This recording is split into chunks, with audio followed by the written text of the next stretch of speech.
আসসালামু আলাইকুম আরহামতুল্লাহি আবরাকা। আপনি যে লবণ খাচ্ছেন সে লবণে আয়োডিন আছে কি? প্রশ্ন হলো, লবণ খাচ্ছি, লবণে আয়োডিন প্রয়োজন আছে কেন?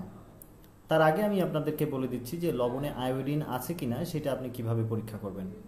প্রথমে অল্প একটু লবণ নিন এবং লবণের মধ্যে কয়েক ফোঁটা লেবুর রস দিয়ে দিন, এবং যদি লবণের কালারটি পার্পল কালার অর্থাৎ বেগুনি বর্ণ হয়ে যায় তাহলে বুঝতে পারবেন যে এর মধ্যে লবণ আছে। যেই লবণের বেগুনি কালার যত স্পষ্ট তার মধ্যে তত বেশি আয়োডিন রয়েছে।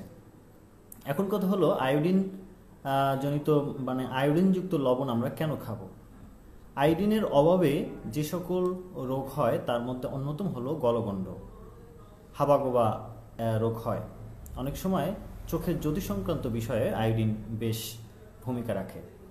তো সুতরাং এজন্য আমাদের জীবনে আয়োডিন একটি গুরুত্বপূর্ণ বিষয়। বর্তমান সময়ে গলগণ্ডর রোগী উদ্বেগজনক হারে বাড়ছে, যেটা আমরা প্রতিনিয়ত চেম্বারে প্র্যাকটিসে দেখতে পাচ্ছি। সুতরাং এই গলগণ্ড থেকে বাঁচার জন্য আমাদের আয়োডিন খুবই গুরুত্বপূর্ণ। আপনি যে লবণ খাচ্ছেন সেই লবণের মধ্যে আয়োডিন আছে কিনা আজই পরীক্ষা করুন।